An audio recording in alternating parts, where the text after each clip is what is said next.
So we have had a lot of attendees join us since we adjourned the last meeting. So we've got a lot of new people in the audience, and we can get started whenever you guys are ready. All right. Well, I'm ready, and let's get to it. We only have 2 hours. We will open the statewide self-determination advisory committee town hall, which is presented by myself, Rick Wood, and also Nestor Nieves. And Beth, I'll turn it over to you for housekeeping, logistics, and so on. Great, thank you, Rick. Um, so since there are quite a lot of new people joining us, we'll just let you all know that if you would like to view the captions, you can go down to your meetings control bar and click the closed caption icon. We have ASL interpretation spotlighted on the screen, so they should be visible to all of you throughout the webinar. If you'd like to access Spanish translation, you can use the interpretation icon at the bottom of your screen and select Spanish. Everybody else should go ahead and go in and select English if that's your preferred language so that you can hear translation of the Spanish speaking guests. And this webinar is being recorded and we will have it shared on the SSDAC webpage later this week.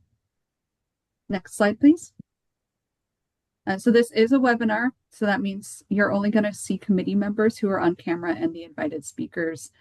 You won't see committee members who've chosen to stay off camera or other members of the public. And this is a town hall meeting, so public comment will be the primary focus of today's meeting. If time runs out and you're not able to share your comments live, you may submit them through the link. I'm going to drop the link in the chat throughout so that you guys can have access to it. It's also on the SSDAC webpage itself. So we're going to have that link open just so you know for the next week. We want to provide ample time for people to submit their comments in writing. Go ahead and next slide. And I just wanted to remind everybody of who the SSDAC is. The Statewide Self-Determination Advisory Committee is comprised of the chairs of the 21 local advisory committees or their designees and a council-appointed co-chair. The State Council on Developmental Disabilities is responsible for convening these meetings. The SSDAC is responsible for identifying best practices, effective training materials, implementation concerns, and systemic issues. The committee also makes recommendations on ways to enhance the self-determination program. Next slide, please. And I believe this one is kicking it back to you, Rick. Yeah, thank you. I'm so glad that's up on the screen, Beth, because in the agenda that you sent to me, it's blank, and I didn't know what I was going to say. So this is helpful. All right. So for the benefit of those who have joined us, and I appreciate that, as those of you who were here for the meeting that commenced at 9:30 and ended at just before this meeting. We spoke about a different topic. The topic for this town hall is actually it's entitled, as you may have seen in the flyer, Self-Determination Program Waiver Town Hall Share Your Story.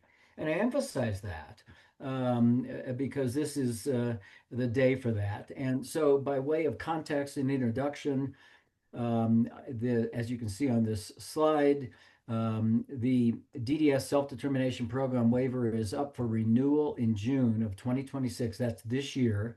It's a 5-year waiver, meaning a program which provides a federal match funding for the self-determination program. Hard to believe it's been 5 years since the first waiver. Well, it's up for renewal.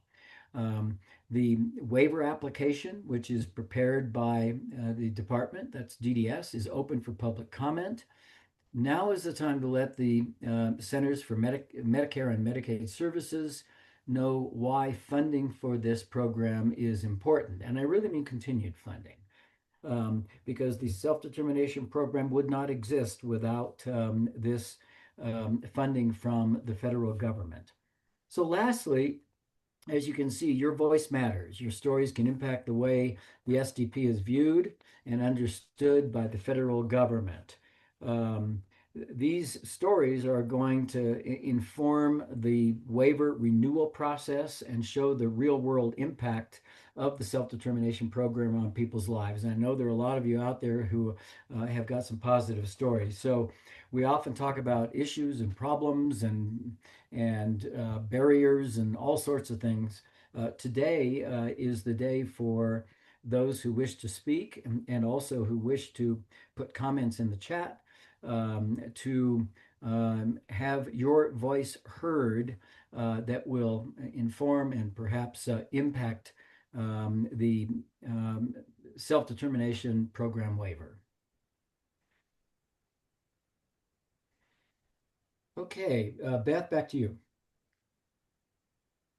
Just a reminder to keep your comments to 2 minutes per speaker. We're going to go ahead and put a timer up so that you guys can all kind of keep track of your time. There will be exceptions made for participants who need language interpretation or who require more time due to disability. That timer is just there as a reminder to you to make sure that everybody has time to speak. When you would like to speak, use the raised hand button. Staff will unmute you when it is your turn and we'll call on you to let you know. Next slide, please. And back to you, Rick. Yeah, thank you. So we've come up with 3 guiding questions. And that is really to sort of help you with a point of reference or to perhaps frame your comments. The first is, how has the self-determination program improved your and your family's quality of life, stability, or access to services? Second, what positive outcomes have you observed for individuals, families, or SDP service providers? And third, why does continued funding for the SDP matter to you? I think all those are related, but they're also independent of one another. And I would hope your comments could keep in mind those guiding questions. You may have seen in the flyer, if you saw the flyer, these 3 guiding questions in which we welcomed comments in these 3 areas. We've got down there in red this note, which is, if you have reviewed the waiver application, please feel free to provide any additional input on the waiver that you would like DDS to consider. We put that in there because we don't want to simply limit your comments to those things that we have included in the guiding questions. Now, the waiver application, I think, is about 340 pages, fine print too. So I don't know how many of us have been able to get through even part of it, much less all of it, but I commend anybody who has tried. But keep in mind, this is something that the department knows how to do, what to do, and has crafted an application that it believes is consistent with what has previously been approved 5 years ago. So with that, Beth, I'll turn it back to you for fielding questions, comments in the chat. Absolutely. I do see Christiana, her hand's up as well. So I wanted to check in with Christiana. Thanks. I just jumped back on. You're asking for comments on waiver? Yes, we were opening it up to the public. Members can also comment as we go through, but we'd like to start with the public so that we can get through as many of them as possible, if that's okay, Christiana. Sounds good. Thank you so much. I'm looking over to the attendees, and a lot of people have joined us, and I just want to welcome you all and say thank you so much for coming here and providing your comments. We really look forward to hearing what you guys have to say.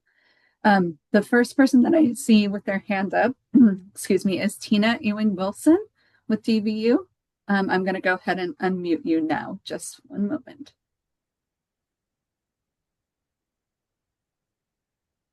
Hello. Thank you. My name is Tina Ewing Wilson, and I have been in the self-determination program since 2001 in the pilot project. So I've been doing this for 24 years. It's very important to me that the program is maintained because my life depends upon it. Before the SDP, I lived in group homes and attended day program. I was depressed and wheelchair bound, not because my legs didn't work, but because other people had liability. I am no longer wheelchair bound. I am functioning. I am not surviving. I am living. I am working. I am making my life what I want it to be. And I really would like to continue living my life. I own my own home. I have a service dog that assists me. I have 24-hour care combined from IHSS and the people that I hire myself. I live the way I want to live in a world that doesn't really make life easy for you when you have a disability. So for me, this program is vital. And so please make it continue, because without this program, I don't have a reason to be here. Thank you. Thank you so much for your comments, Tina, and thank you for being here. We have Joshua Kier, who's got his hand up next, so I'll go ahead and allow you to unmute now. Thank you. Also, could you unmute my mom, Georgina Kier? Yes, just one moment. Let me find her. Okay, you should both be unmuted now.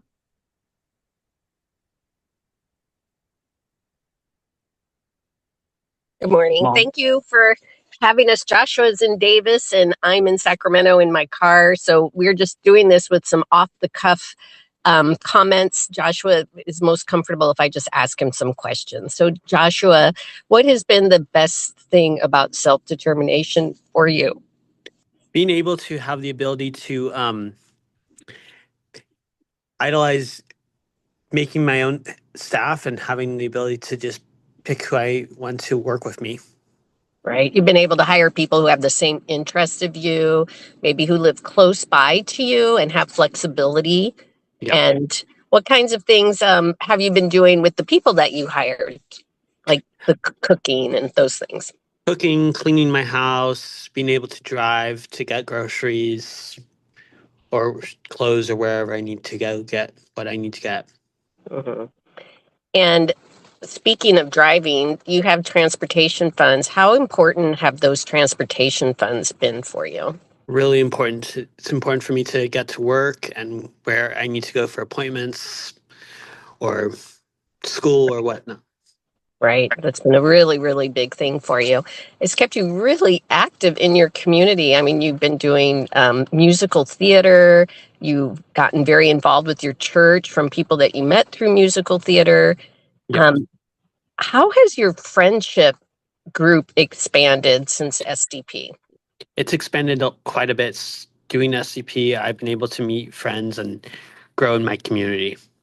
Yes, you just have the widest friendship group now with people without disabilities as well as your friends with disabilities. Mm-hmm. Mm-hmm. Why would it be important for you for STP to continue? There's this waiver you heard them mention. It'd be important for me to just get to continue doing the things I love and also get to still have the staff that I have gotten to know over the year. Right. And has this helped you? Do you live at home? Yes. No, do you live at my home? Sorry, I should have been more clear. No, I do not live at my home. I lived independently on my own. Right. You live in your own apartment and you chose where you wanted to live in downtown. Yeah. Downtown Sacramento. You live about 35 miles away from me. So having that SDP funds to hire your staff, to give you transportation, going to work, getting a job. Yep. You have a job coach too, right? Yes. Right. All right. Well, that's anything else, Joshua, you'd like to add about why SDP is important to you? No, thank you for your time. Thank you so much. Thank you. Thank you both. And thank you for giving your public comment in a way that works for both of you. We appreciate you. Thank you. And I wanted to just acknowledge Nestor in the chats talking about sharing these stories. In case it wasn't clear, I just want everybody to know that the stories and the comments that you're sharing today are going to be compiled into a report that's going to be sent over to DDS. My understanding is that when they submit their waiver, they will include public comments that they've received. And so we want to make sure that your voices are heard as part of that public comment. I'm going to go ahead and move on to the next member of the public. The next hand I see is Molly Matava. I'm going to go ahead and unmute you now. Hi, my name is Molly Matava Davy, and I have a 25-year-old daughter who's an SDP. So SDP funding has made just a life-changing difference for my daughter. When you have a child with autism, you consider things that change the trajectory of their lives, and some things are just incremental changes and some are huge, and SDP falls in the second category. The school system served her pretty well, but afterwards there was nothing. The traditional regional center model offered little that fit her needs. So when I learned about SDP, I just signed up for it, not actually knowing what it was. SDP has allowed us to find workers who can meet her schedule needs and don't end at 5, Monday through Friday. Before SDP, she worked with an employment agency through the DOR and also traditional spending, and they just let her down. They were not flexible, and they didn't have the bandwidth to really get to know her so they could help her find a job that would be a good fit. She just grew despondent about not having support for a job and not having friends and being at home as a 25-year-old young woman. I think the biggest change has been access to community-based activities that help her feel like she has a community and that life isn't passing her by, which is what she felt like before. She was stuck at home with her parents, as she had been for the last 25 years, and watched her 3 sisters and peers go off and begin their lives. SDP has just changed her view of what she can achieve. She lives in an intentional community in her own apartment and says it's like a gem, something that's precious and really hard to find, because she's really sought pretty hard to find some meaning in her life. She says that her life is rich, where she was isolated before. Now she's able to reimagine what she wants her life to be because she has the help she needs. And that's really what SDP has done for her. It just opened doors for her to be able to participate fully in life. Thanks so much. Thank you so much for your comments.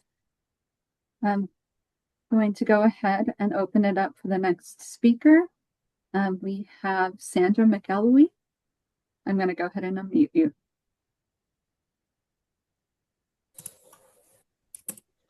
Thank you.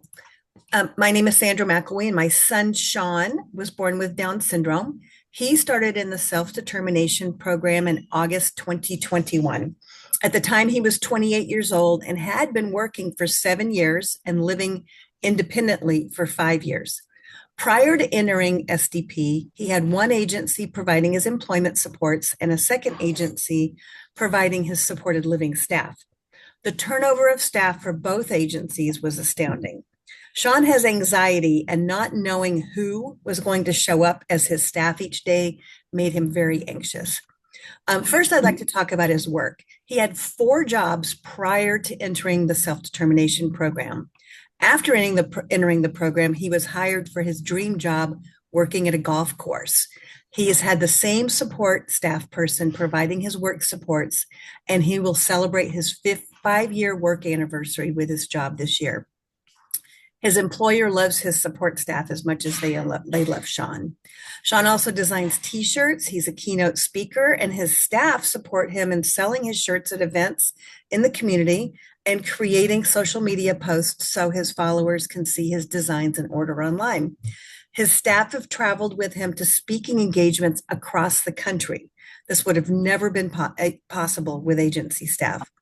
He has 24/7 supports for safety purposes. He was also on a television show and has some people who pursue him over social media, and he's at risk of being over admired.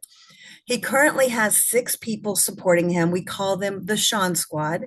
None of Sean's staff had prior experience supporting a person with a disability before in a previous job. And 3 of his staff have been with him for the last 4.5 years. His other 3 have been with him over a year. This kind of dedication and consistency has made a huge impact on Sean's overall physical and mental well-being. He's supported to prepare and make healthy food choices. His staff help him support him in welcoming his friends for events, taking him to his activities. Self-determination has been life-changing for my son, and his support staff would say it's been life-changing for them too. It's giving me the peace of mind knowing he's being cared for, and I mean cared for, by people who truly do care for him and about him. Continued funding for the self-determination program is critical to his success and my peace of mind. Thank you. Thank you, Sandra. We really appreciate your comments. I see the next hand up is Donnell Hill. I'm going to go ahead and unmute you.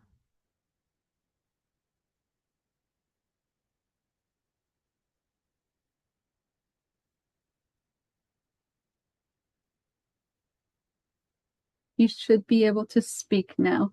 Okay. Can you hear me now? Yes, we can hear you.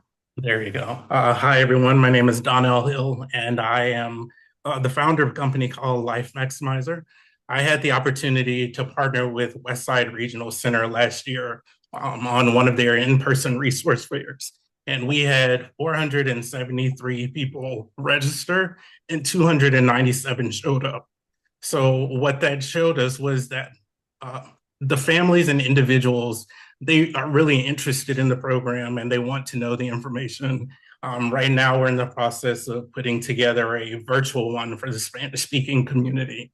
And so what I see is that even 9 months after we had this in-person event, my team and I are still getting emails from the families thanking us for the information that we're providing them, for connecting them with resources they either didn't know about or didn't know how to connect with. So whether the money goes into training or support groups, independent facilitator services, I think the more that we can continue to provide these funds to the regional centers to help these families, the more appreciative they're going to be.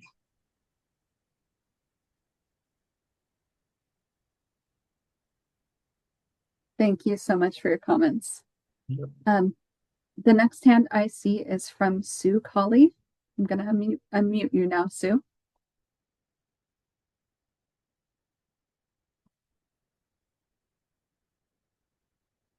And you should be able to speak.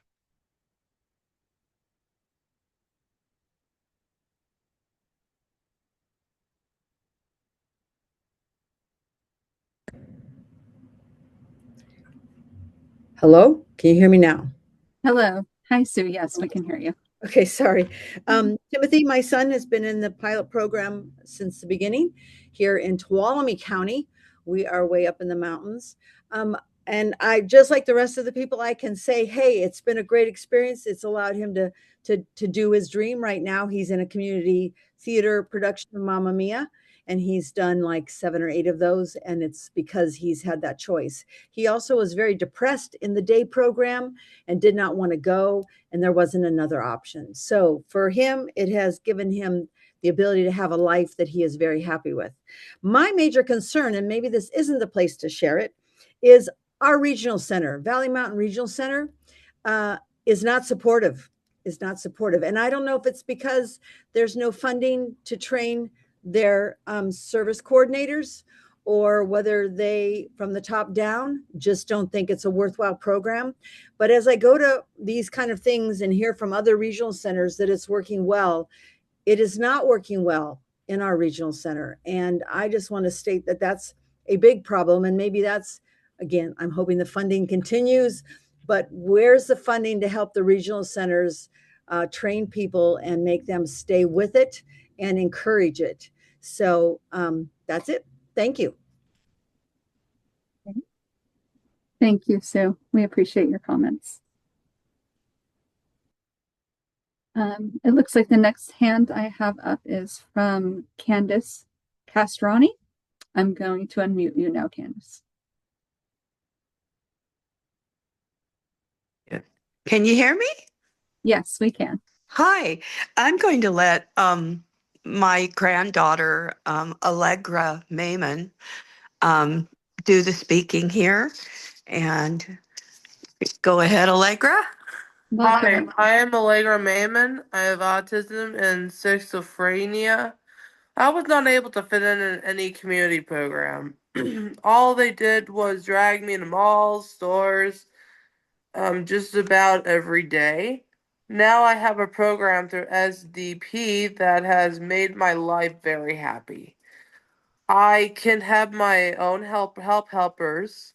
I am a painter, and I have a micro business, which I show my art and I sell it on a website. I am very happy with just a lot of artwork. See, I'm a painter and I love to paint.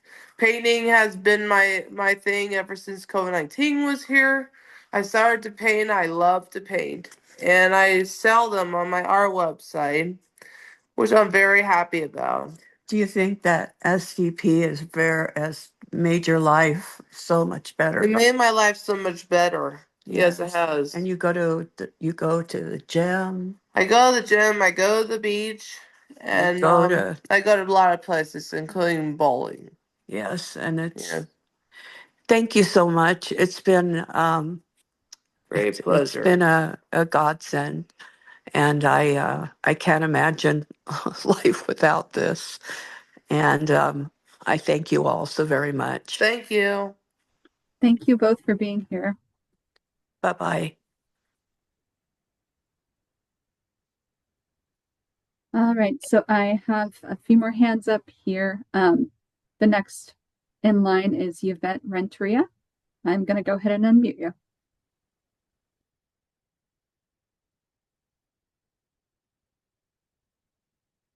Are you there, Yvette? I'm here. Hi, thank you for joining us. Good morning. So my name is Yvette Renteria, and I am a family support specialist at the Eastern Los Angeles Family Resource Center. And I was part of a project here with self-determination and our LVAC to help our families in the self-determination. And after the project was completed, we saw that there was still the need. So we continue to have these core group meetings and in-person meetings with anyone who has questions. So with one of our families that was referred to us who had questions about self-determination, where to start, where to go, I invited her to one of these in-person meetings that we have. She was able to meet different roles such as CBOs, vendors, FMSs, IFs, and other self-advocates that are in the self-determination program. And she got to hear a lot about how the services work, what are the goods, the bads. But at the end, she was able to link with different people, to meet different people. And after 4 months, she was able to link with the FMS who helped her with start the process and onboard for her child. And I've checked in with her, and she's very happy about the services now that she has for her child, because they're able to create the schedules, hire the people they need for her child. And hearing this from other self-advocates who participate in our self-determination meetings, and the parents, they're enjoying everything. The freedom, the flexibility to have their services for their child. So as a person that I'm able to help other people, we need to continue the service to help those that are enjoying the service. Thank you, Yvette, and thank you for that perspective. I know that a lot of the times when the SSDAC meets, we do have not just families and participants that are joining us, but people who work in various aspects of the program throughout the state. And we do want to make sure that that perspective is heard today. So if you're in the audience and that describes you, please feel free to also share your perspective and what you've seen. The next hand up is Evelyn Rodriguez. I'm going to go ahead and unmute you, Evelyn.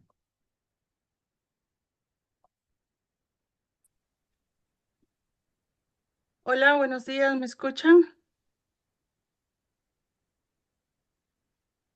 Yes, we Sí, can te hear you. estamos escuchando. Gracias. Gracias, buenos días. Mi nombre es Evelyn Rodríguez. Soy la mamá de un adolescente de 15 años con autismo que actualmente se encuentra en el 6º año del programa Autodeterminación. También soy facilitadora independiente y trabajo exclusivamente con la comunidad hispana en California. Actualmente apoyo a familias en 10 centros regionales a través del estado. Hoy levanto mi voz en apoyo a la continuidad y fortalecimiento de los fondos del programa de autodeterminación.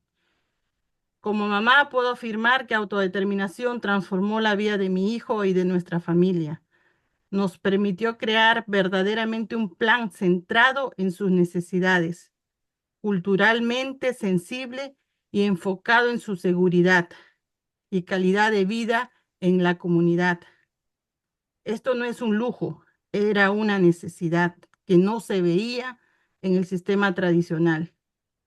Como facilitadora independiente veo diariamente cómo este programa empodera a las familias latinas que históricamente han enfrentado barreras lingüísticas, desinformación y desigualdad en el acceso de servicios, porque los fondos de este programa hacen que mis clientes logren sus metas, logren sus sueños. Tengo el orgullo de tener clientes en universidad, clientes en community college, que han creado sus microempresas, hasta youtubers, clientes que están integrados en la comunidad con sus servicios 1 a 1, 2 a 1. El programa de autodeterminación no es un gasto, es una inversión en dignidad, inclusión y en el cumplimiento de los derechos garantizados bajo la ley Lenterman. Les pido respetuosamente que protejan y continúen financiando este programa. Gracias por escucharme. Thank you for your comment. We appreciate you. I'm seeing lots of hands, not only from the public, but from some of our committee members as well. So I kind of want to just go ahead and toggle back and forth if we can. But I want to acknowledge Christiana was the first one with their hand up from the committee. So I want to jump back to you, Christiana. Oh, no, that's okay. Go ahead. We have Lisa Cooley as well. Lisa, would you like to speak?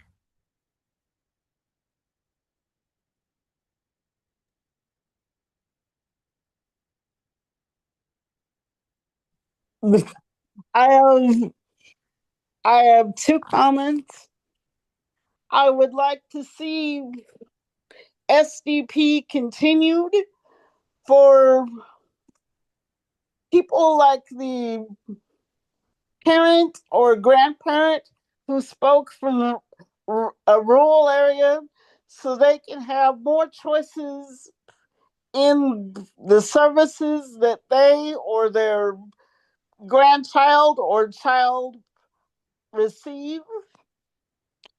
And my second comment is related to the self-determination program waiver. I would like to see more detail about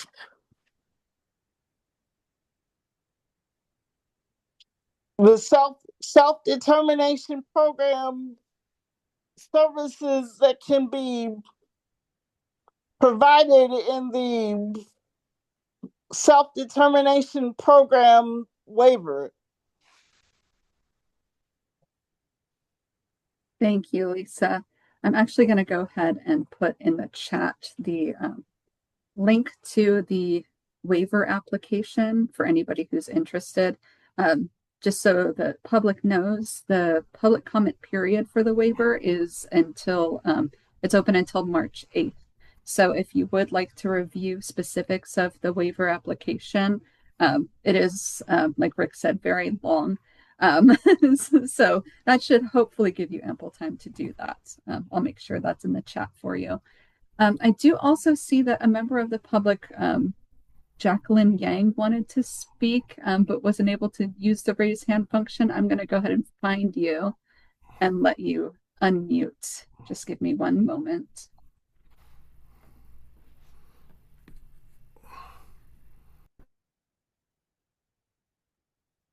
Okay, Jacqueline, you should be able to speak now. Good morning, everybody. My name is Jackie. Is Kavita did as supported decision making for Jackie? Hi, Jackie, I am here. Go ahead and speak. You're unmuted. Go ahead. Okay, so I'm Jackie, and I'm one of the autistic advocate. And I've been with self-determination for like 4 years and a half, and November will be my 5th year. And I joined. Actually, I would like to say that my mom started the self-determination process back in July of 2021. I joined the self-determination process in February 3rd of 2022. I started the orientation. And then, unfortunately, my mother had a stroke and she couldn't care for me anymore. So Kavita and Keyshawn, they took over for me. And first, Kavita was just my person center plan, and then she became my IF, and then she became the person who helped me with my social security with my Rep AE because my mom had a stroke and she couldn't take care of me anymore, and she was my natural support. And when I am and self determination program has helped me tremendously. The traditional model wasn't very helpful. I've been with traditional model for about 20 years, and I'm very happy of being with self determination. I get to be with the agency of adult support, and I get to live in my own house in my own community. And last year, I received an award for being a self advocate, and I want to address that because I am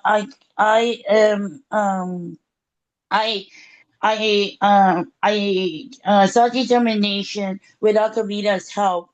I wouldn't be where I am today, and it is difficult for me to speak in front of so many of you because I have a lot of anxiety. Self determination helped me live in my own apartment. It helped me to be a light connector. It helped me to translate for mentoring families. It helped me doing social recreation like my path. And I recently went on a trip with Kavita to LA to Orlando. And I want to express that being a autistic and having mental health issues is self determination is not easy. It is very difficult because my mom used to do everything for me, and she used to support me. And when I don't have the right support, I I go to 5150 and I get restrained and I don't feel like group homes and crisis is helpful for me. So I really thank Kavita for her help for getting me into self determination and getting the right support I am today. And I'm very grateful for that. And then I also practice support decision making. Thank you, Jackie. We appreciate you being here and for speaking when you have anxiety. That can be very difficult. So thank you. I wanted to bring your attention to Nestor Nieves' message in the chat. He's one of the SSDAC co-chairs, and he wanted us to highlight the fact that in self-determination, there is no one with zero services. Once people get into the program, they get services, and having good independent facilitators is like having an advocate advocate with you that can Yes, help I you get want what to you share need. one more story is I don't get I want my SDP exception to go through so bad is that my RCEB resistance is not letting me get into. We've been trying to do it since November and now it's February, it's not getting through. It's causing me a lot of anxiety, so it would make me go to 50/50. It made me have restraint. It was a good experience. That's why I really hope that the SDP waiver will go through so that I can keep my services. Because without SDP, I would be in a crisis home. Without SDP, I would be homeless. Because and without SDP, I would be in a psychiatric ward. Thank you. Thank you, Jackie, for your comments. And Kavita is online.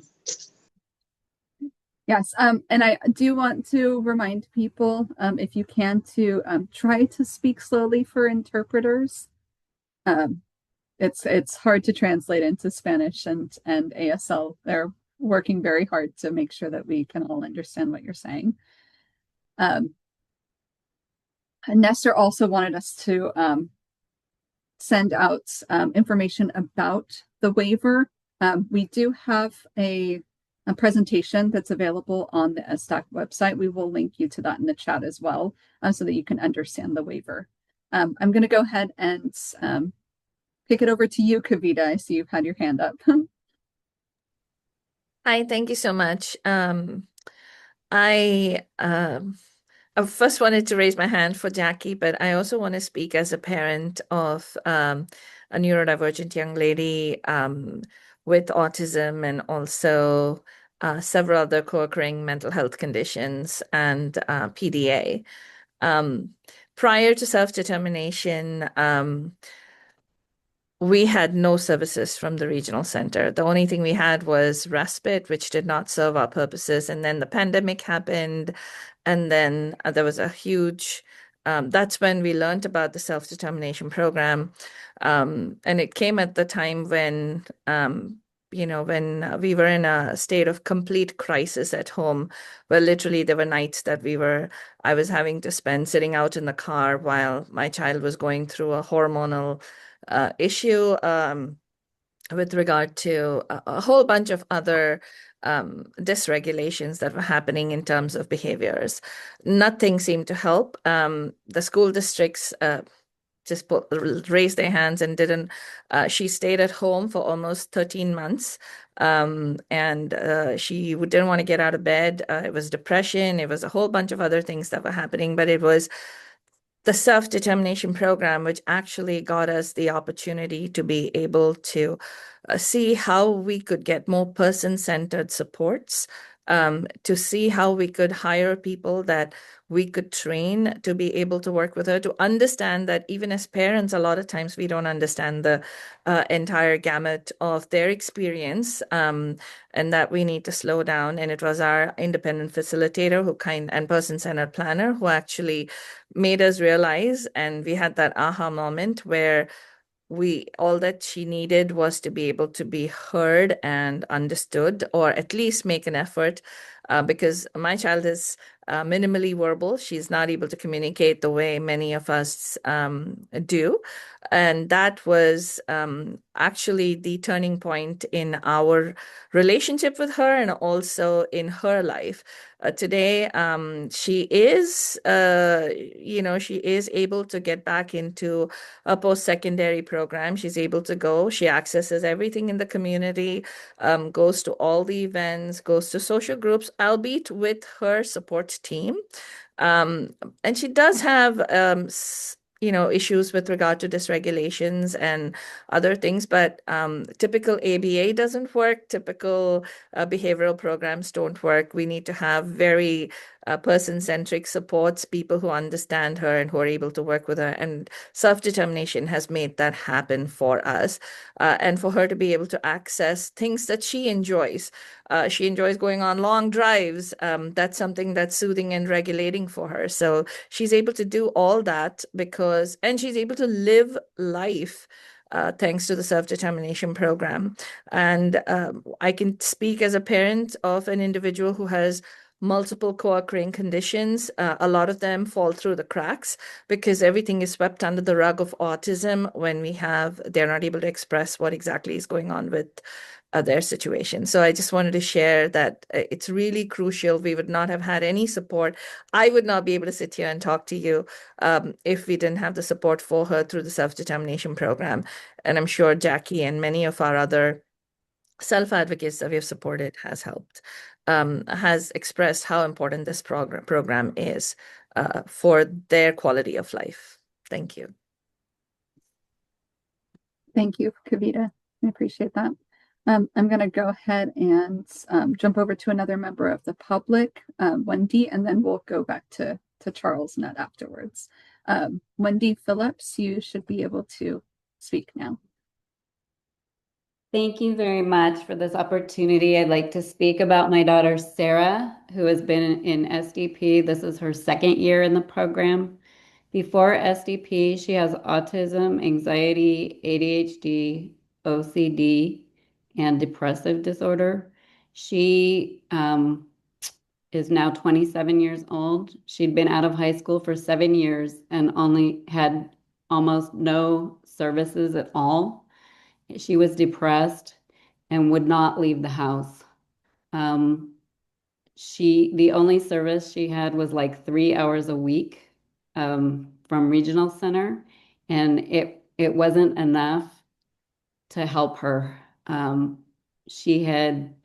services offered to her through the traditional program didn't apply to her, and she really couldn't even voice to us what she would need with autism and her mental health conditions.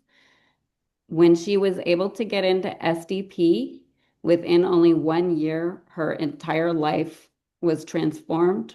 Her independent facilitator created a person-centered plan where she spent hours getting to know Sarah and finding out what she really wants. She wants to have creative expression. She wants to get out into her community. She wants to be able to work, and she wants to be able to live independently or as independently as possible. Through the SD program, we were able to get a personal assistant with independent living support for approximately 15 hours a week, which was someone who was a college student, enthusiastic, carrying a personality that met her needs. He helped her through physical activity, meal preparation, learning public transportation, being able to access her community to libraries, bookstores, farmers markets. And now she applied for a program and is actually living independent of us because she was able to get out of the house. She was able to learn skills. She is now living in Sacramento in a program for autistic individuals. It's a day program where she's able to do creative expression, and a dorm living program where she lives with other autistic roommates and gets full support. She's learning opportunity for community, creative expression, living away from home, has an opportunity for work and building self-confidence. Without SDP, there's no way that she would have been able to apply or be in a program like this. It's fully transformed her life. Thank you so much for this opportunity to share and for your support of SDP. Thank you. Thank you, Wendy. Thank you for sharing your daughter's story with us. Charles Nutt, you wanted to speak? Yeah. I was going to say that before self-determination and state council, I was the person that I was shut down, and I took a bunch of pills, and was hospitalized. I didn't make it, but almost make it. But now with self-determination, I was able to during the pandemic, I was able to get like stuff like a treadmill, but they don't do that anymore. The pandemic was different. I had 400 pounds. I had to lose weight, and I lost the weight that I had, and now I weigh 300 because of the help of self-determination. and I was able to get computers and set to start my own business because of my personal plan, my IPP, and get the staff I needed and pay them at a cheaper rate than the vendor was getting paid. And it really helped. The self-determination changed my life. Thank you. Thank you, Charles. Thanks for sharing. The next member of the public is Sarah Wernikoff. Sorry if I've butchered that. Sarah, I'm going to go ahead and unmute you now.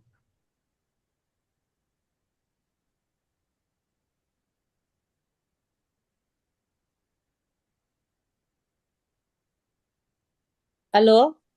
Hello. ¿Me pueden escuchar? Yes, we can hear you. Sí, te estamos escuchando. Mi nombre es Josefina Romo. Soy madre de un joven de 19 años con autismo que recibe servicios del centro regional. Y desde que mi hijo participa en el programa, hemos visto cambios muy positivos. Ha tenido oportunidades de salir a la comunidad, convivir con otras personas y desarrollar habilidades que fortalecen su independencia. Su integración a la comunidad y le dan la oportunidad de participar con otros jóvenes de su edad. Para nuestra familia, el programa ha sido un éxito, no solo para mi hijo, sino para muchos jóvenes como él. Sin embargo, también hemos encontrado muchas barreras importantes que limitan el acceso a los servicios y apoyos en nuestro centro regional. Con frecuencia, los servicios recreacionales se cuestionan únicamente por el costo, sin considerar el impacto que tienen en la calidad de vida de los individuos y la inclusión social y el desarrollo de los participantes en el programa de autodeterminación. En algunos casos se intenta sustituir estos apoyos por opciones más económicas que no responden realmente a las necesidades de los participantes. Además, hace falta más apoyo para que los jóvenes que desean trabajar o emprender su propio negocio, muchos de ellos tienen habilidades, motivación y deseos de contribuir a la comunidad, pero necesitan orientación y que los centros regionales puedan proporcionar esos servicios sin cuestionarlos. Gracias por dejarme participar.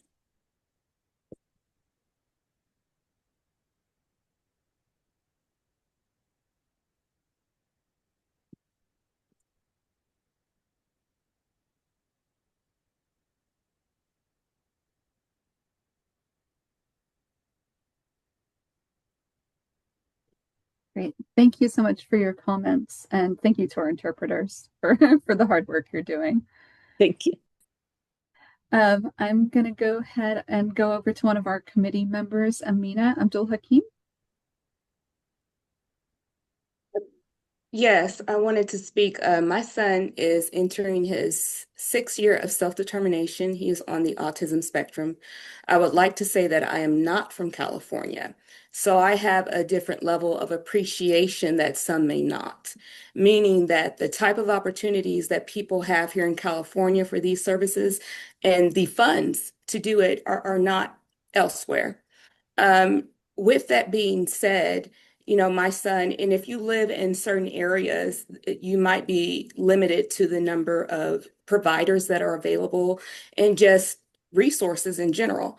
So with self-determination, you have the flexibility to, if I shall borrow from DVU, think outside the box in terms of who can I get to provide this service. And how that needs to happen. If you're just with traditional services, that can't necessarily be done. And I've said before over and over again, be it this place or somewhere else, for those like myself, Black, African American, and not, those who are minorities from the underserved communities, we're not getting any services at all. We know that this is a reality, even if it's not within self-determination, but self-determination has helped to sort of bridge that gap.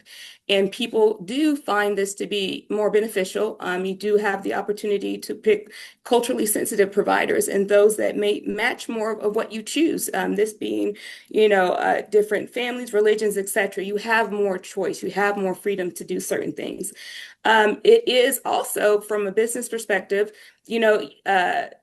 you're not paying the institutional costs that you would otherwise to have someone put in an institution. So that is a benefit from it there. And in terms of community integration, there's an opportunity, be it for your child, your loved one, whoever else, to actually be in the community, but the community to get a chance to understand and know them as well. In certain cases, it's just people don't understand or they don't have the time to interact, to be able to appreciate you or your loved ones. And so once you sort of make that connection, then there's just a lot that can be said that self-determination can do. Definitely. Great points. Thank you, Amina. I'm going to go ahead and just read another committee member's message in the chat so that everybody gets a chance to hear it.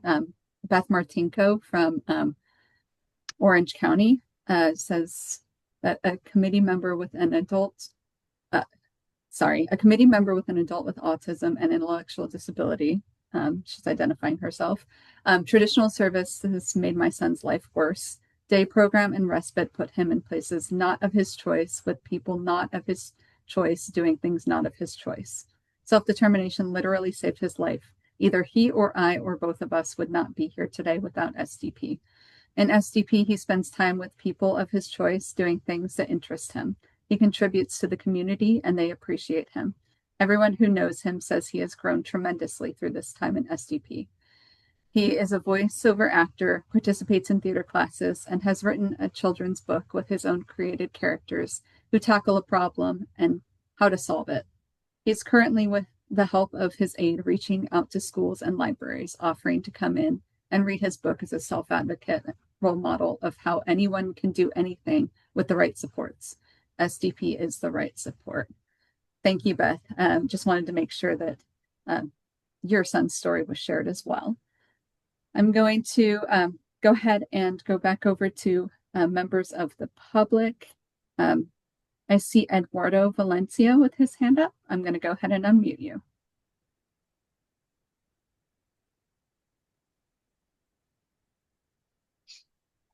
Hola, buenos días. ¿Sí me escuchan? Yes, we can hear you. Mi nombre es Lisette Valencia. No le pude cambiar el nombre, pero ahí dice el de Eduardo, que es de mi esposo, pero soy Lisette. Y quería compartir que soy la mamá de Mati Valencia y es su tercer año en el programa de autodeterminación. Y este programa le ha cambiado la vida a mi hijo bastante porque ha mejorado sus comportamientos y así ha mejorado también por ejemplo, él tenía los problemas de comportamiento y el programa de determinación le ha ayudado bastante porque él tiene un programa en casa diseñado basado en metas, en sus necesidades, como en académico, en lenguaje y también en actividades de independencia como cocina, también en limpiar su cuarto, hacer su ropa, aspirar y también en recreación porque le ayuda a integrarse a la comunidad en las cosas que lo hacen feliz como bailes, piano, nadar, karate, deportes y pues él necesita su asistente personal porque como él tiene problemas de atención y de enfoque y también problemas de seguridad. Él no tiene conocimiento de los peligros y tener un asistente personal le ayuda bastante para redirigirlo y enseñarle cómo comportarse en la comunidad. Y pues sí, por favor, sí es muy beneficioso este programa. Por favor, sigan apoyando a nuestra comunidad, pues a nuestras personitas con discapacidades o diferentes habilidades. Y pues es todo. Muchas gracias por escucharnos y por favor sigan apoyando. Gracias.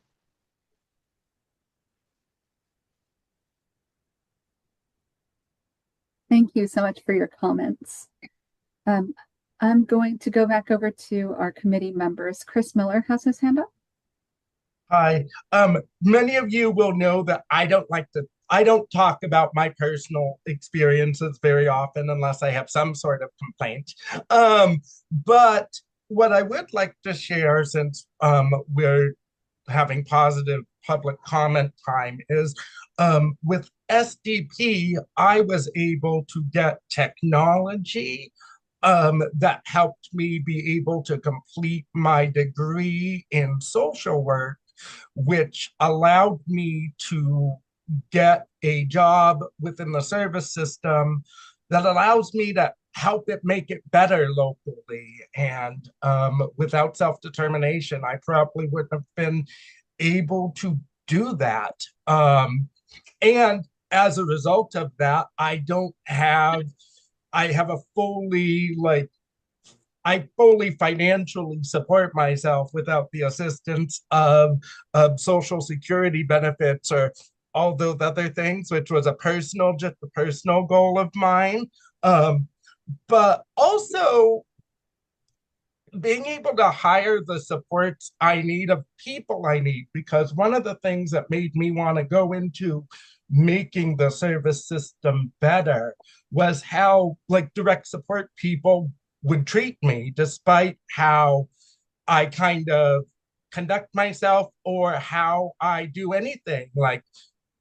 They treated me not fantastically, just based on the way I walk or the way my speech is periodically or whatever. And I didn't like that. So getting to hire people that aren't going to treat me that way is great, and getting the ability to make the service system locally better makes me really happy. So without self-determination, I don't think I would have been able to do any of that. Right. Oh, right on time with the timer, Chris. Thank you for sharing your story, Chris. We have Josefina Romo in the attendees that is raising a hand. I'm muting you now.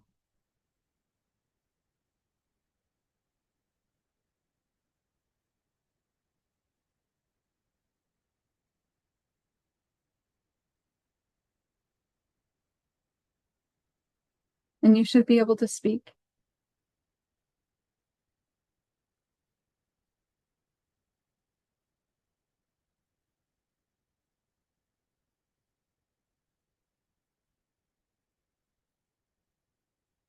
No, I'm not seeing anything here. We may have some lingering hands up. I'm going to go to the next new name that I see with a hand up, Elizabeth Pirota. You should be able to speak now.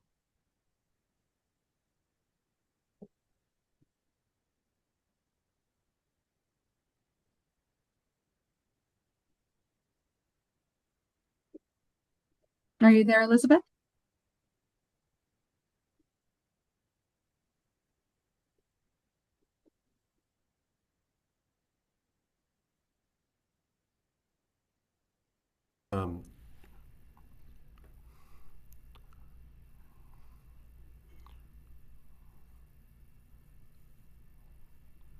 Just checking, Elizabeth, are you still wanting to give a public comment?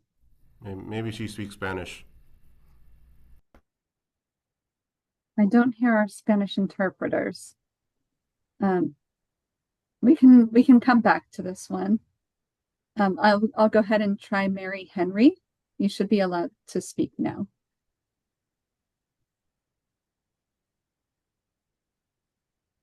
Hi. Hi. My son, Alex, who has autism as well as learning issues, was approved for an SDP plan last year. And like so many others we've heard from, the SDP program has made an enormous positive difference in Alex's life. His overall health and wellness is significantly better. He's no longer lonely and stuck in a room at home on his computer for most of the day, but his personality has been transformed into a joyous, extremely social presence.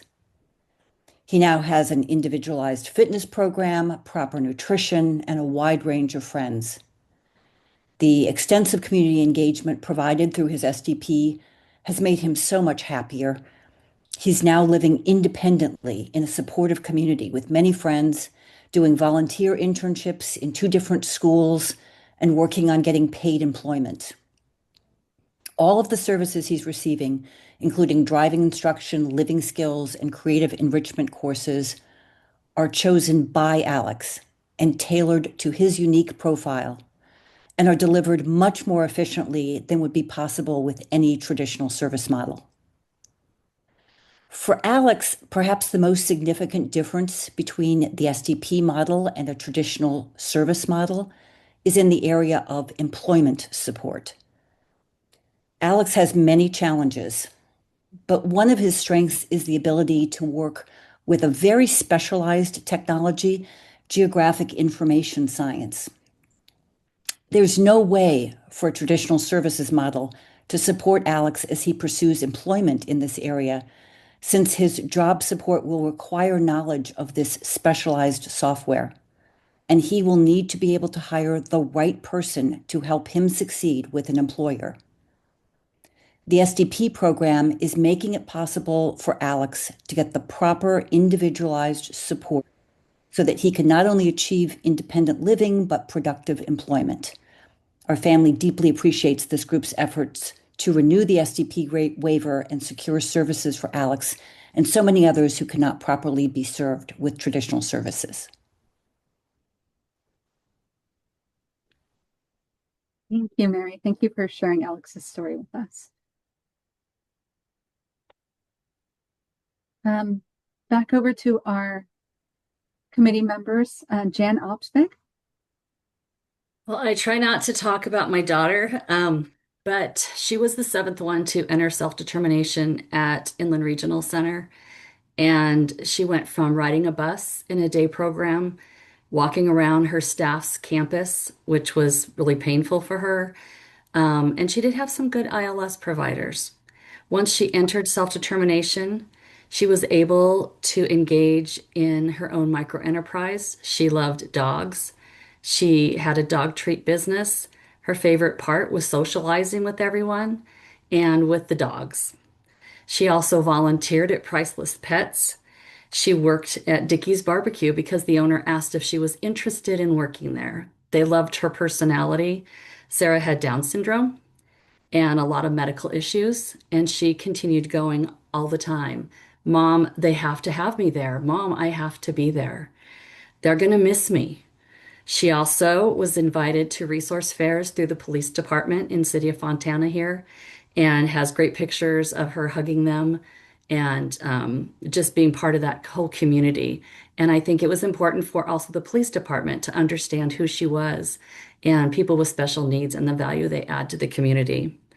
She also worked with, took cooking classes, dance classes, a social skills class, went bowling, art classes, played Challenger baseball, and was inducted into the Challenger Hall of Fame. She had friends from dances and proms. You have no idea the community that we built with self-determination. My friends said we needed 50 people. I said we needed 50 people at her celebration of life when she passed away 2 years ago. There were 450 people there. That's the community that we built with self-determination.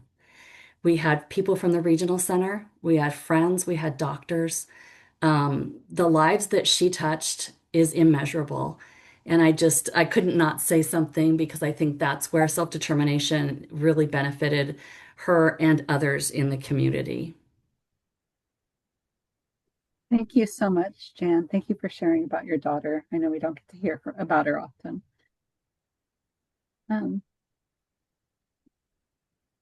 Looking over at the members of the public, Fernando Gomez, I'm going to unmute you now. Thank you very much. Fernando Gomez, Integrated Community Collaborative, but today I'm here as a parent of 2 young men, dynamic young men, one 19, who's been in self-determination going on his 6th year, and the second, who's 16, going into self-determination on his 2nd year. And it's just great to hear all these amazing stories of how successful self-determination is. In addition to that, it's great to see the diversity of the individuals who are sharing this story. And what we're seeing here today is reflective of a system that's centered on the people it serves, person-centered focused. It's taken our traditional system over 55 years to try to get it right. And I'm not going to, throw them under the bus because we depend on the traditional system, but it doesn't take far to go other than to see the POS reports that every regional center submits every year to see the issues, the challenges, the barriers, the disparities, whereas self-determination can address that. The system hasn't evolved the way it should have. Self-determination helps bring that into a course correct and balance. So if anybody here from the Department of Developmental Services or any elected officials listening to this conversation, this is not the time to pull back. It's the time to double down, to bring the resources. Thank you for this committee and all of the volunteers, the LVAC committees across the catchment areas for your volunteer, your hard work.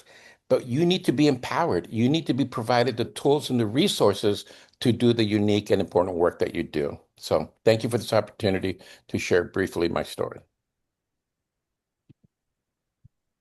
Thank you. We appreciate your comments.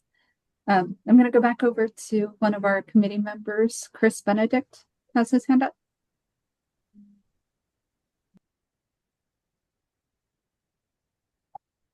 Yeah. Is there any way that I can share my screen for a second? Let me see if I can do that.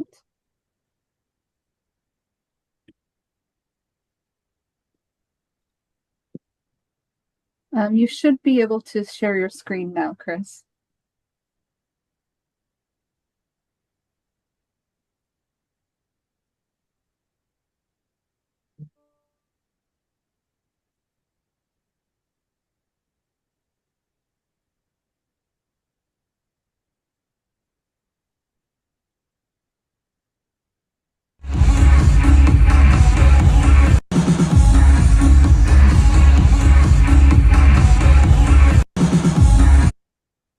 So I run a DJ company here in Santa Barbara, and self-determination has really helped me expand my reach and allow me to do things that I haven't been able to do before.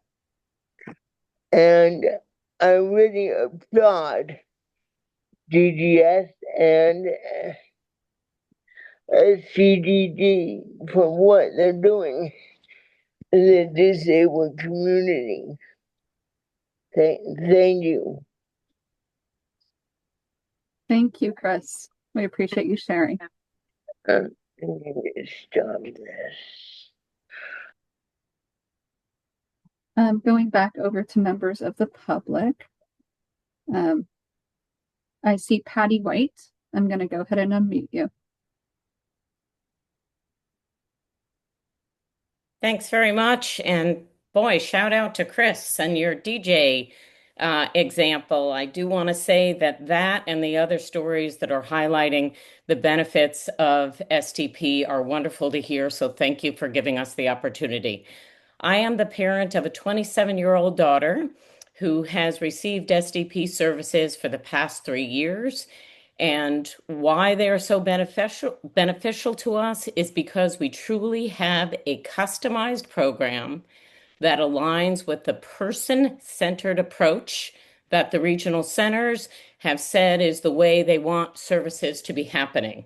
So 3 examples that my daughter has experienced. The first, being an adult who has Down syndrome, many of you may know that it is somewhat common that many adults with Down syndrome are overweight, and that leads to a number of different health considerations as they get older.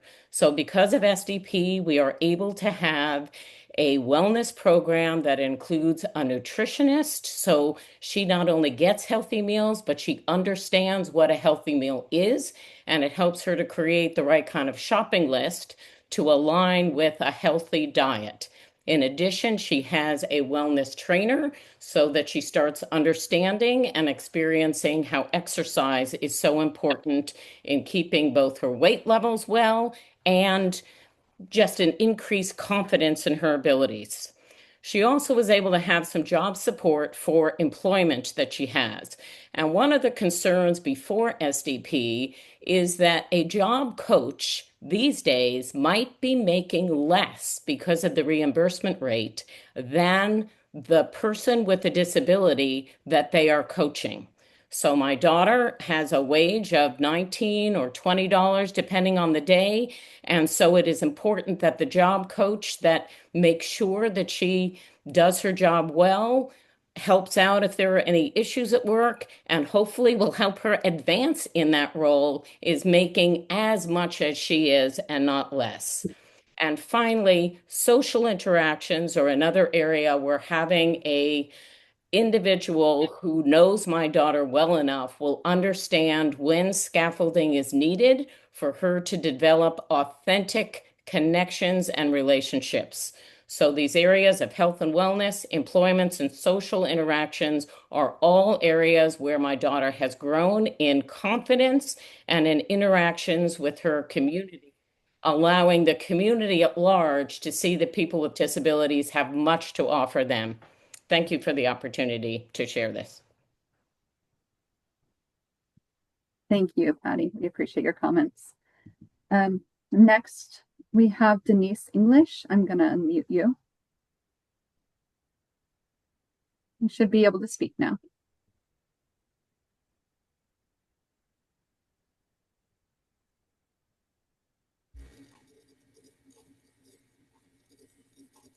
Hello.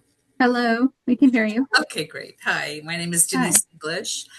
We have a 32-year-old son that has Down syndrome. This is our third year in the self-determination program. It has opened doors for our son, allowing him to have a full life and a life with purpose. It's given our son the ability to design a program.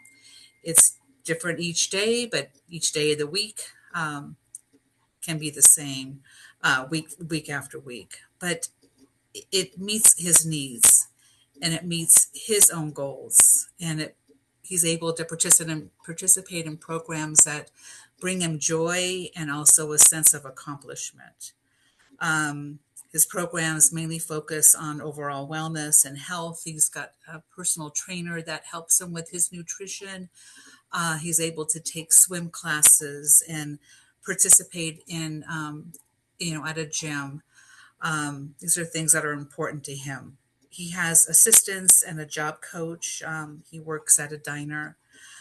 They guide him throughout his day, and he does not need to have his dad and mom at his side. He's 32 years old. He's a man, and he doesn't want us with him all the time. It allows him to have some independence and opportunities that I don't think he would have in a traditional module. The self-determination program has given our son a voice. He knows that he matters and what he wants. We listen to, he is heard and he is seen and he is respected. We are grateful for the self-determination program. It has been life-changing for our family. Thank you. Thank you, Denise. And we're grateful for hearing about your son's story. Thank you for being here. I see another guest, Mayela, with their up. I'm going to go ahead and unmute you now.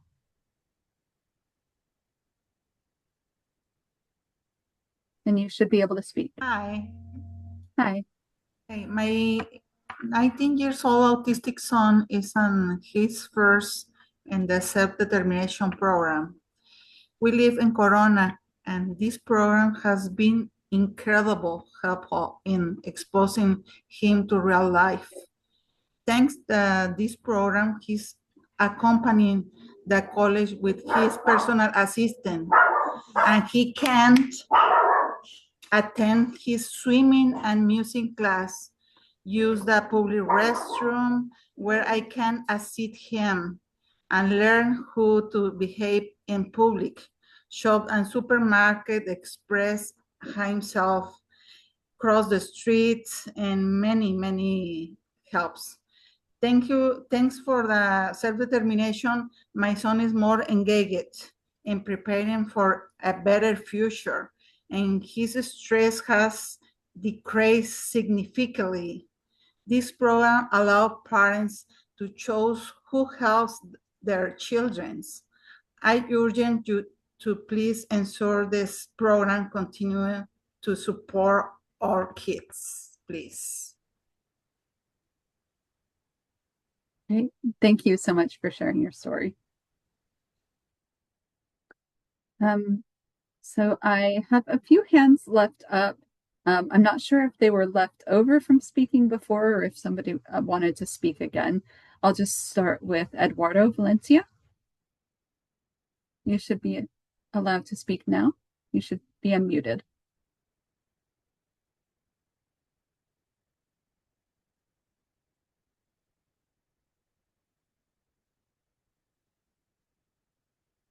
Did you still want to make public comment?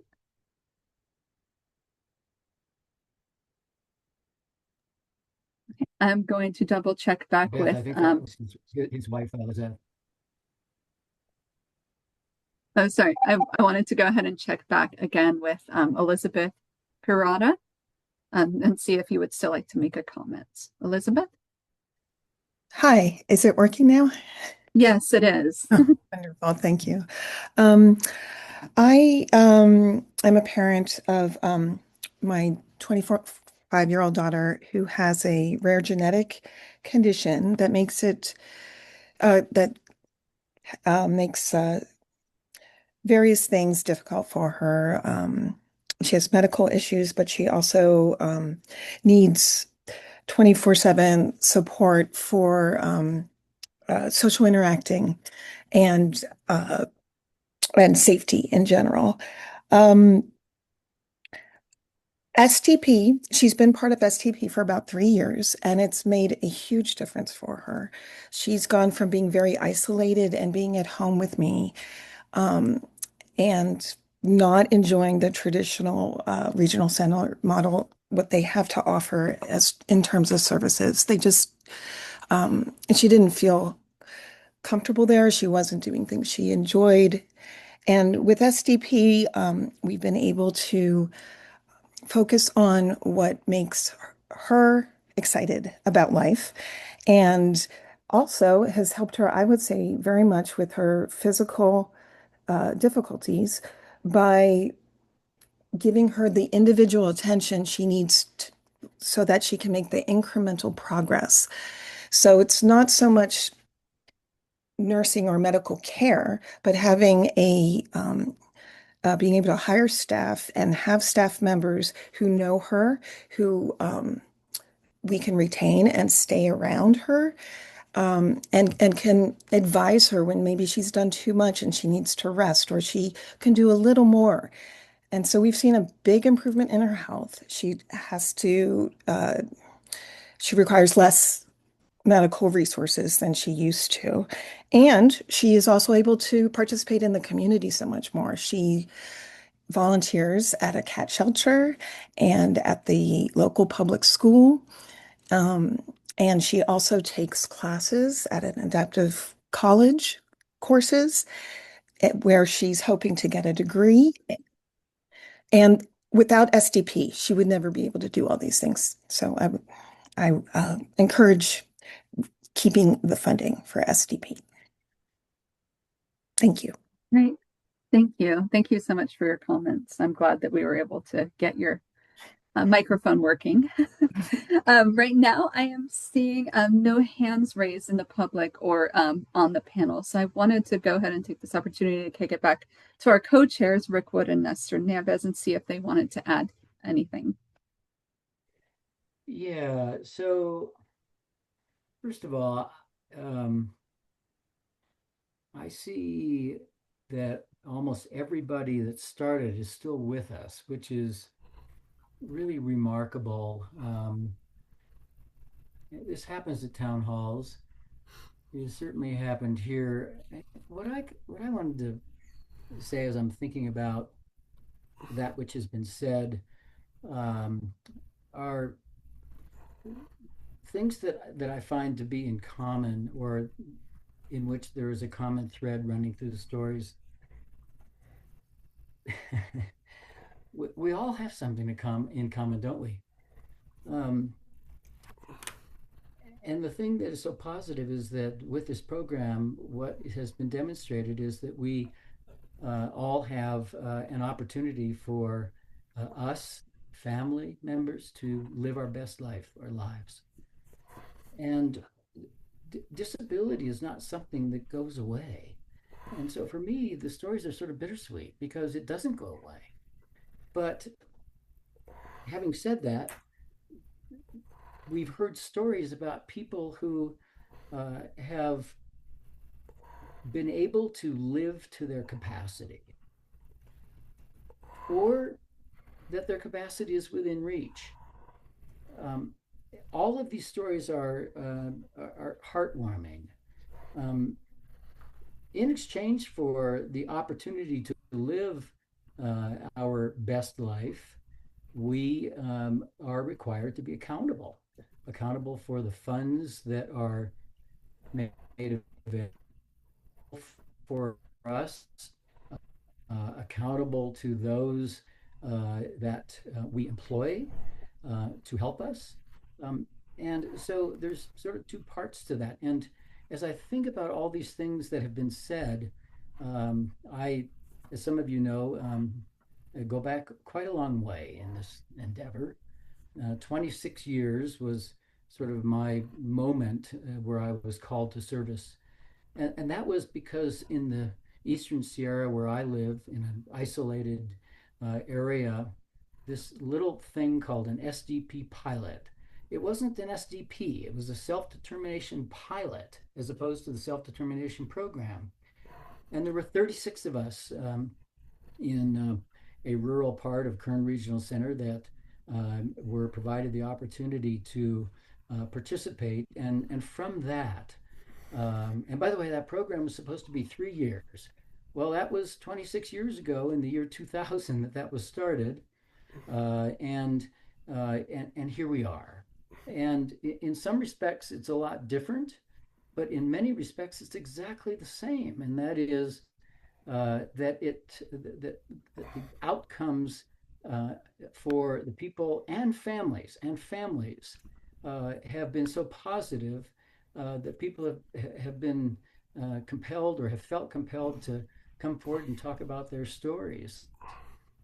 I think back when there were so many tireless efforts to craft the original waiver application, something that the federal government would approve and send some money our way so this could occur.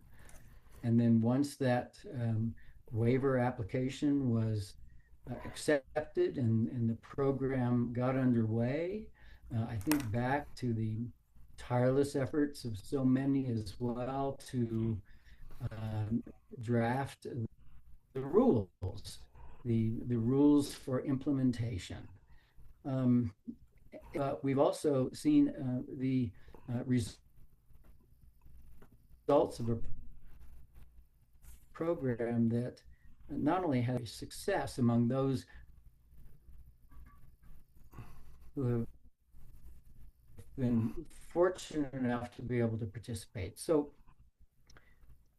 thank you everybody for the stories that you are going to be synthesized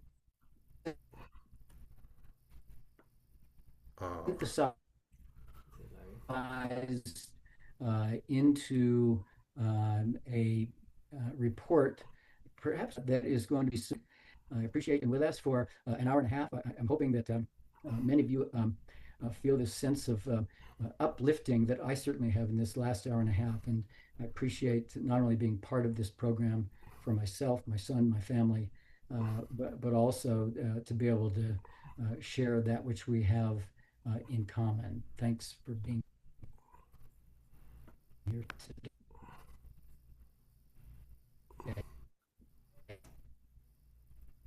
And I see Thanks, Rick. Nestor's And hand is you're up as cutting well. out a little bit, Rick. Okay, it's him.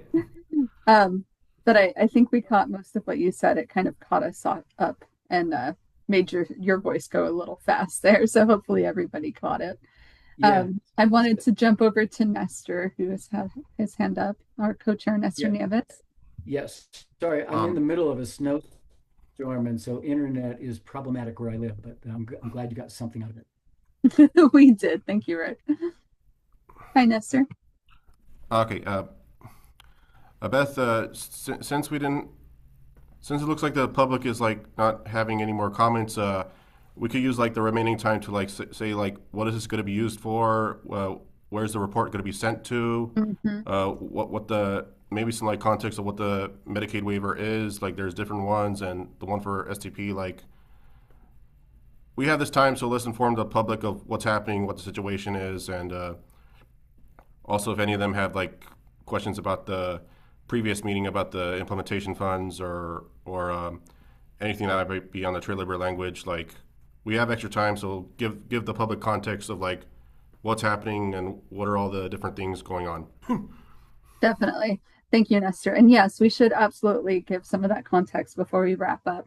I did want to make sure that we had some time to allow people to decide if they wanted to continue, if they wanted to give their comment. And we have had a couple of attendees raise their hands. Before we jump back over to their public comment, though, I see Christiana, you have your hand up. Hi, I kind of wanted to address exactly what Nestor was talking about. We had at our last meeting, we had a presentation from DDS, from Jonathan, explaining kind of what the waiver is and that we're currently in the renewal process. Public comment for the updates to the renewal is open right now. And I think that there's two parts to it that I think are really important that people look at and address when it comes to the waiver that's out right there. It is not the most exciting reading. I'm kind of a nerd. I read the entire thing, compared it to the old one to figure out what were the changes, what's going on. Not huge significant changes, but there was two areas that I had a little concern. And the first one was they broke out the telehealth specific codes that can be provided through telehealth. Right now, we have a directive, a November 22nd, 2023 directive that basically says in self-determination program, we can use remote so somebody could be out of state as long as the participant is in state. You could use that service. A lot of people are using these types of services, especially for remote areas, places where it's harder to get services. They did not check all of the service codes that are here to accept these. They are limiting it, which means it could really impact and put some barriers for us. So I'm asking that they include all of the areas for telehealth to make sure that we don't get a barrier, an unintentional barrier with the new waiver release.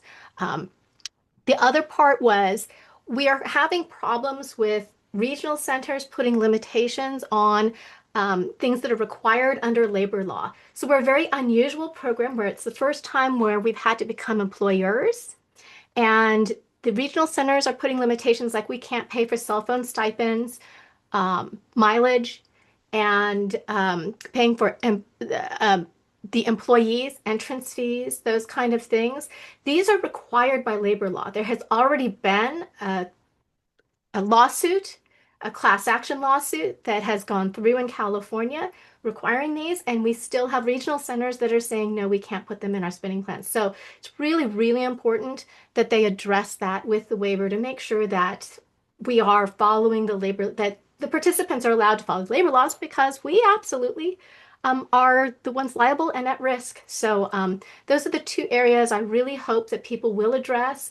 Read the information in the waivers, make public comments, because this will really help. And these are big picture things that can really help keep our program sustainable. Thank you, Christiana. And that is quite a job that and an undertaking there, reading through that waiver.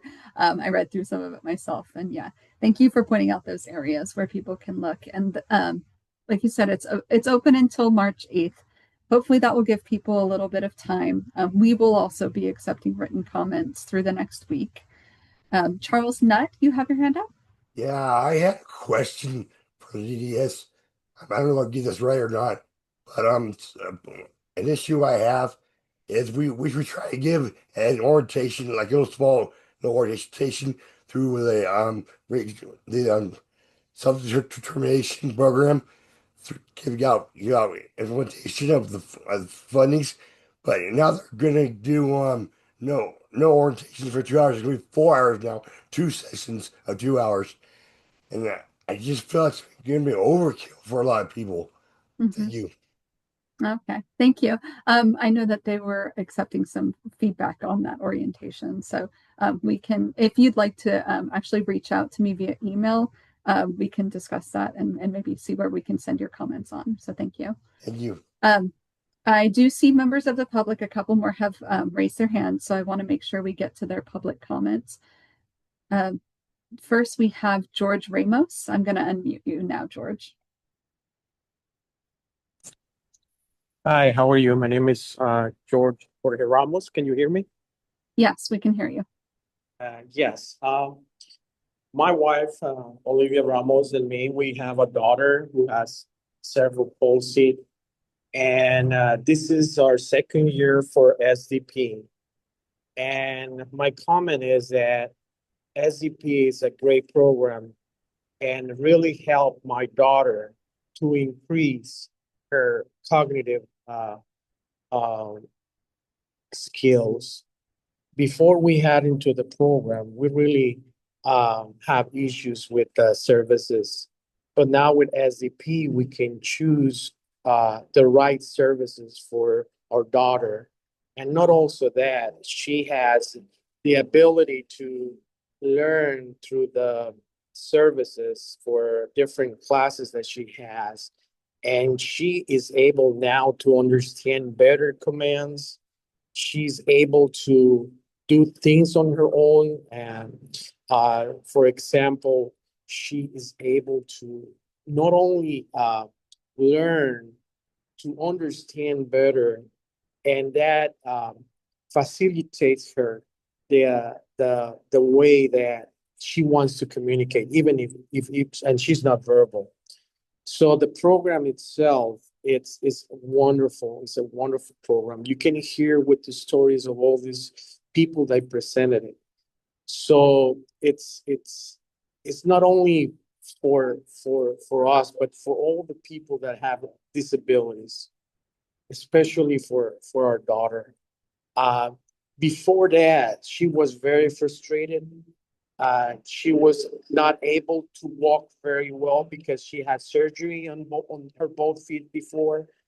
But now with the classes that she has, the therapies that she has, it's a tremendous change for her. And I want to address that because, even that she has cerebral palsy and she's not verbal, she's a happier person. She's almost 30 years old, and the change is totally different. It's 180 degrees. So that's my comment, and I really appreciate you people to hear our comments. That's it. Thank you very much.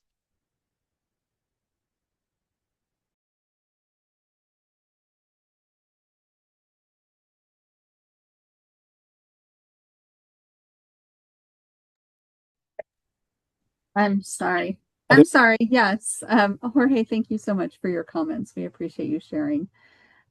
I see Elliot Jones' hand up, and I've already unmuted you now, so you should be able to speak. Great, thank you. Can you hear me? I'm also in the middle of a Yes. whiteout blizzard, so hopefully the connection is good. There's so much of what's been said already has been so resonant with what my experiences with my identical twins who are 26 years old and have, in addition to intellectual disabilities, they have a seizure disorder that is not totally controlled, Without their SDPs, they would not be able to participate in all kinds of activities, from social engagement to fitness programs, but importantly to things like volunteering and job activities. Their programs allow them to have support during those activities so that when they do have a seizure, they have somebody to help them with the moments of confusion around that. Without these programs, they would be sitting at home, not being able to interact with the community. And I think, like all of us as parents, we want our children not to be dependent upon us, but to be able to live lives like other adults with the fulfillment and social relationships and happiness ultimately that brings them. Very Thank well you. said. Thank you so much. We appreciate your comments. Tina Ewing Wilson has her hand up again. I'm going to unmute you. Thank you. I just wanted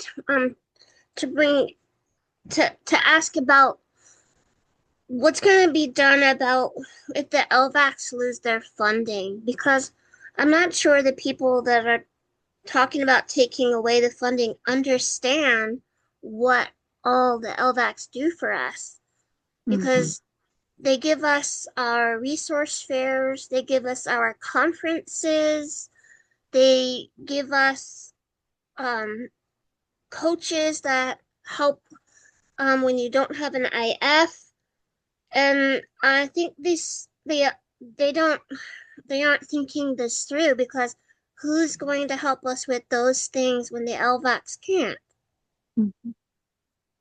Thank you, Tina. And thank you for bringing that up. What Tina is referring to is the potential loss of implementation funding that usually goes to the regional centers for things like the education of family members, participants, independent facilitators, others within the community, those resource fairs. There's a lot that those regional centers are using those funds for. Right before this town hall began, the SSDAC held a formal meeting so that we could consider how the SSDAC wants to address that issue. Rick, did you want to speak to that a little bit, or did you want me to kind of summarize? Beth, go ahead and summarize that meeting for those who were not present, and in particular the motion that was presented and passed this morning. Absolutely. So what was essentially was discussed was that the locals, the LVACs, have the opportunity now to get in touch with the legislature and advocate for those funds to be restored to them. Obviously, anybody can make comment to the legislature, so that's going to be one approach that LVACs may take to try to keep those funds in the local communities. The statewide itself advises the department directly. So the motion that was agreed upon at the last meeting was that the committee discussed different recommendations that will go into a letter to the department. Those recommendations, just briefly, will include, the desire to keep those funds at the local level, whether that's through the same method of funding that has been used in the past, or perhaps through local grants is another opportunity to keep those funds local. So some of those recommendations will be summarized in a letter that the work group will work on and approve and sent to DDS. Hopefully that kind of covers it. Rick, was there something you wanted to add? No. Or Nestor? That's what we did this morning. That's a good summary. Thank you. And Beth, if I could just add, this is Robin, if I could just add some context behind that action. So the reason that the committee met to consider action and a position on the implementation funds is in response to some trailer bill language that was recently released. And in that trailer bill language, the use of implementation funds that's currently in statute was stricken through. And so the committee wanted to meet to discuss what that stricken through language means. Does that mean that the funding is going away? Does it really just clarification on what that means? It doesn't necessarily mean, to just clarify for the public, it doesn't necessarily mean that locals won't be funded. All it means is that it was stricken. It's being proposed to be stricken out of statute. That being said, the committee wanted to take action, support the use of local funds to continue to be awarded locally throughout the state. So that's what this morning meeting was about. Beth did an excellent job capturing the action that was taken out and the two approaches. And again, just to reiterate for the members of the public that weren't at this morning's meeting, as a statutorily created body, the SSDAC advises the administration, which is the department. However, local voluntary committees, they can go directly to the legislature, let their concerns be known to the legislature, or as a person, just a person in the community, they can let their voices be heard. However, as a state body, this body advises the department directly. Thank you for that context, Robin. There's a lot to that. So we appreciate you bringing that up here, Tina, and the ability to reiterate for the public that's here that wasn't here earlier. I'm going to go ahead and link the trailer bill. It'll take me a minute, but I will get it into the chat for you guys so you can see what we were discussing. I did actually want to also just pivot back over to the chat because I noticed that Jan Opsvig put another comment, an important comment that I'd like to read out loud. Jan says, I think it's important for DDS and legislators to understand that I have personally seen over 200 lives changed. Life-changing, not just for my daughter, but for the SDP participants. They have qualified assistants/staff for the first time in their lives. This is how it has been for me and also for the clients and families that I know. Quality of life is what I often hear. I volunteer for many hours for the LVAC and also as a speaker regarding the SDP. If it was not such a valuable and necessary program, I would not have continued after my daughter passed away. And so I think that's just a wonderful way to kind of sum up what we've all been talking about, that increased quality of life. Rick, did you want to go ahead and wrap things up, or is there comments that you would like to provide? No, I don't have any further comments. The number of perspectives has just been terrific. I see Nestor's hand up as well. Since there are no other hands up, I'll have, I think it'd be appropriate for Nestor to have the last word.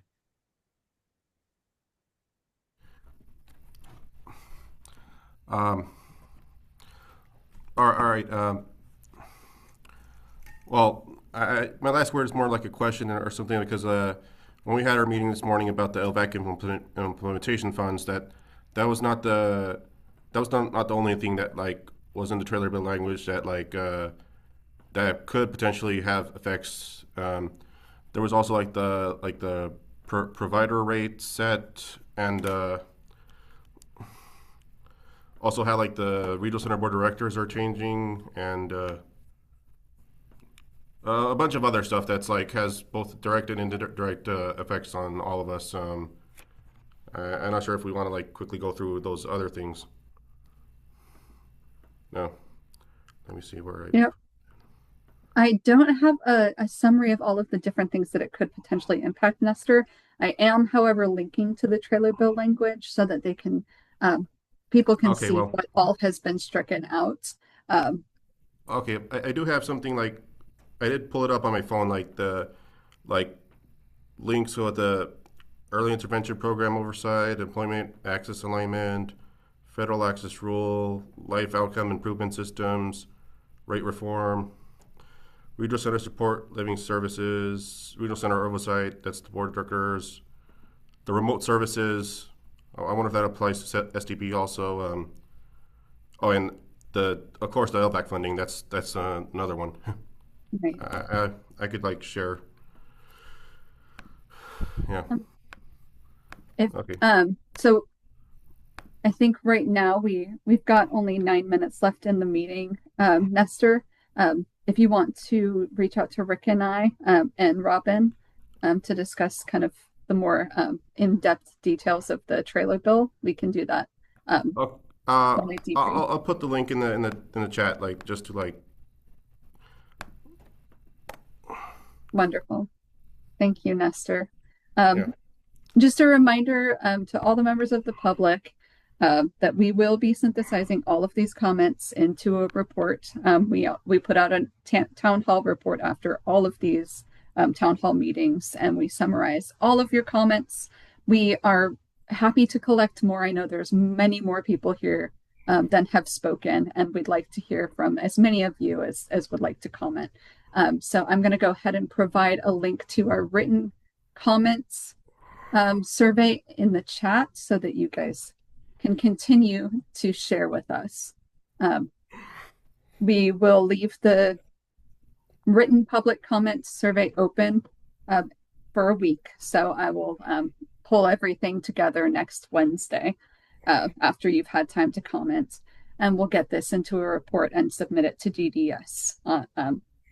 And our way of, voicing our support and the community's support for the continued funding of this program. And thank you all for your attendance, and thank you to all of our interpreters for your service today. We appreciate you. Yeah, these stories were important. They were. Thank you so much. Rick, you're on mute. Sorry, just to say that these things don't just happen without a lot of preparation, tech support, and coordination. And looks like we had all those things going for us today. So weather notwithstanding, I'm happy to have everybody here and hope you got something out of it. We certainly did, and your voices will be heard. Thanks so much. And with that, we'll adjourn the town hall to the next meeting that will be a regular formal meeting of the SSDAC, and that will occur at least tentatively sometime during the months of April or May. So we'll let all of you know as that comes forward in the next month or so. You should have a pretty good idea of when that will be, and we'll ask you to reserve the date. Thanks so much. Thank you, everybody. Have a wonderful rest of your day. Thank you. Rick and Nestor, can you hang back for just a second?